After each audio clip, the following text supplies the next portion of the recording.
Hello and welcome. Quickie Crusher here.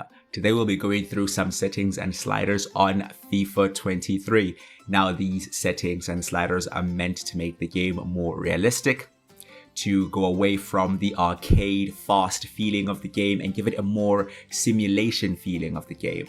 We'll also be showing what the sliders actually look like in FIFA 23 later on in the video with some gameplay and some clips where I'll be explaining certain situations, so make sure to stick around till the end of the video for that. Now let's get right into it. We're going to start off with the controller setting. With the competitor master switch will be off because we're going to be changing each setting individually, starting off with the contextual agile dribbling, which will be off. We don't want that on. Auto clearances will be on because sometimes it's difficult to react in time for clearances and you may end up conceding unnecessary goals. Auto flare pass will be off. Auto shots will be on for a similar reason to auto clearances. Assisted headers will be off. Jockeying for now is assisted, but as soon as you get more familiar with the game and more comfortable, you can turn it to manual, and I'll be doing the same.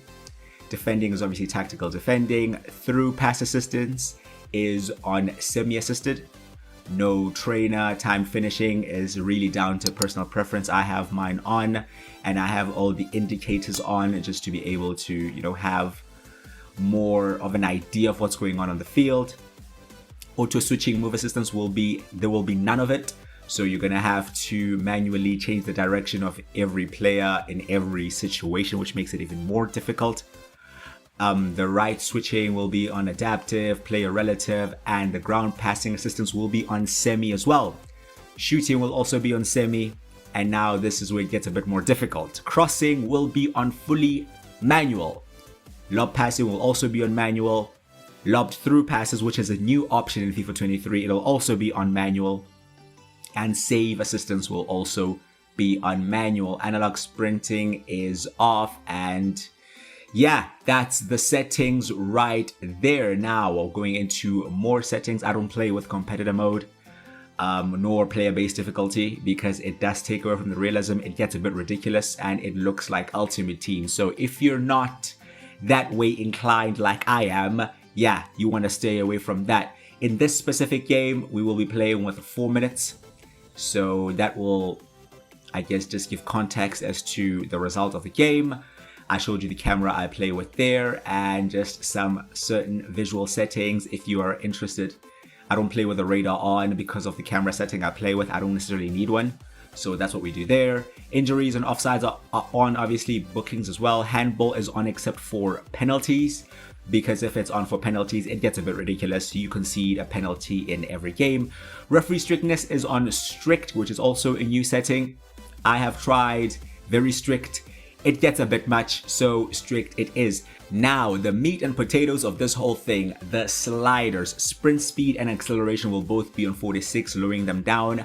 Again, to slow down the game a bit, not to make it as arcade feeling. Shot error and pass error will also be up to 65 for both the user and the CPU.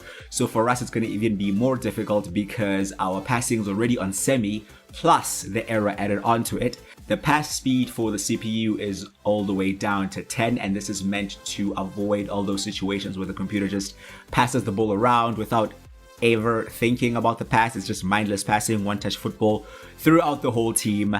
And ours as well will be down to 35. Again, with the pass error combining with the pass speed and the assistance, it makes passing quite difficult. Increasing injury frequency to 70 for both, and severity down to 40. Goalkeeper billing up to 65 for both, and run frequency down to 10 for both.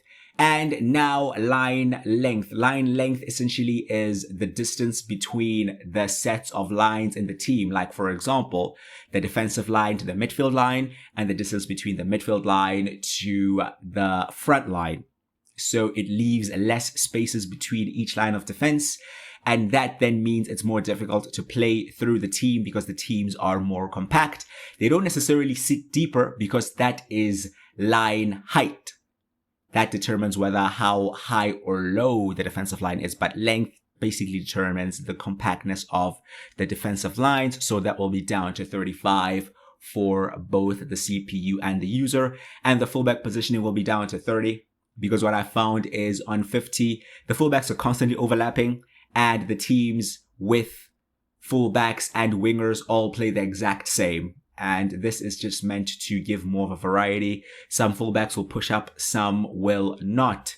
The first touch error stays on 50, and that's it. Now we're going to get into the gameplay, just to show how this looks in FIFA 23. Now let's get into the action. Let's see what these sliders look like on the field. We have a game here between Juventus and Inter. Of course, FIFA 23 gameplay, and this is what it looks like. You will immediately notice the game is much slower. The passing is much more methodical. You have to be more patient with it. You have to pick your passes better.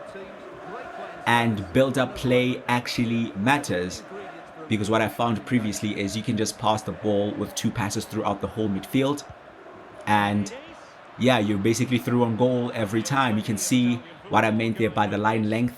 The distance between the midfielders and the defenders is much shorter, which is exactly what it's like in the real world. You don't see a big gap between the defenses and midfield, because leaving half spaces like Lukaku picked up the ball there is very dangerous.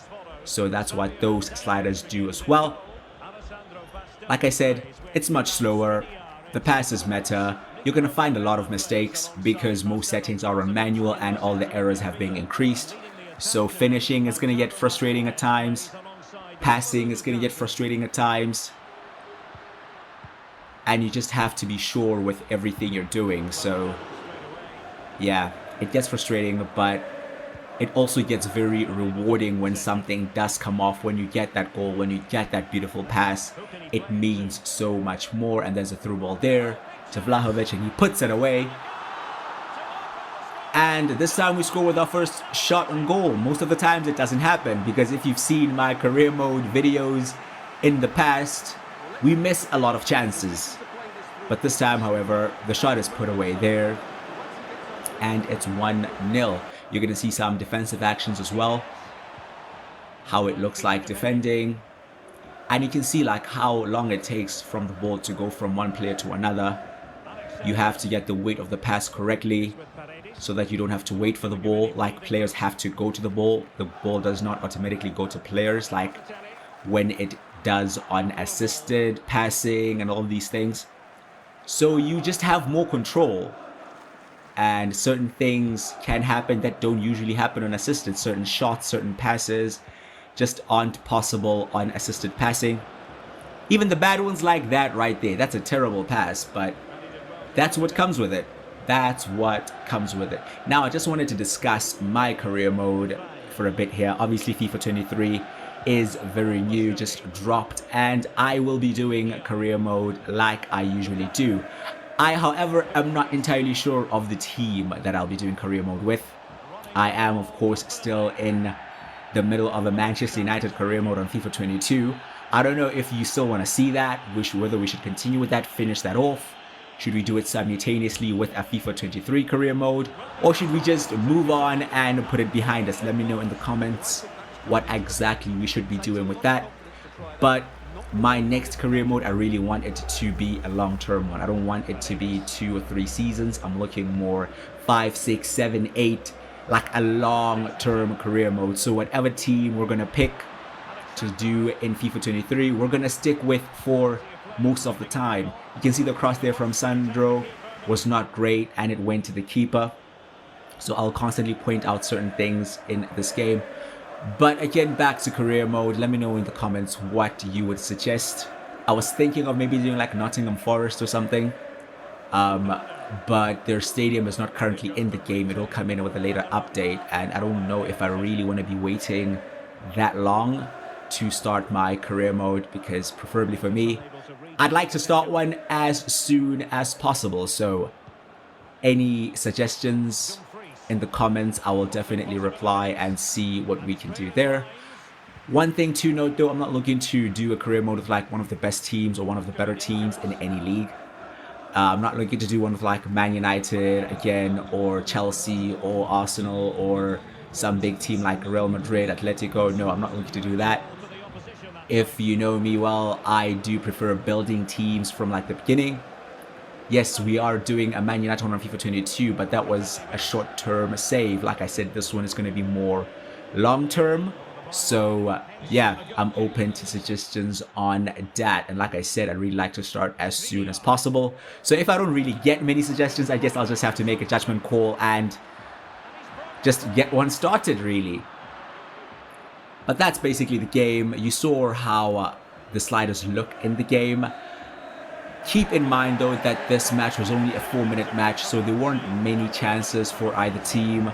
There weren't many shots. I usually play on 6-minute halves instead of 4-minute halves, so there are usually more chances and stuff, and I'll show you the stats right at the end of the game here to give you an idea of things such as pass percentage completed and all these things.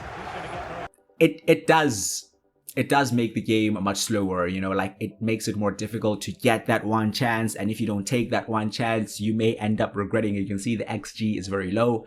There are only 2 shots, but like I said, with longer halves, there will be more shots, there will be more passes, and so on and so forth. I will also point out that I have been using these sliders from FIFA 22. I tried them on the FIFA 23 beta and of course on FIFA 23 the full game. So I'd say they're pretty consistent, and they also make player stats matter.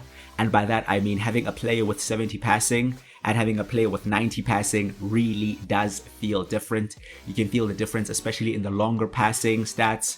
You can feel the difference with things such as vision.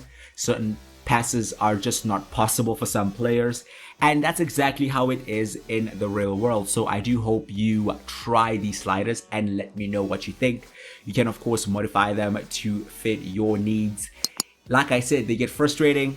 You're gonna have to be patient a bit with them, get used to them, but they are very rewarding. When you get that goal, you do feel that relief of like, we finally scored.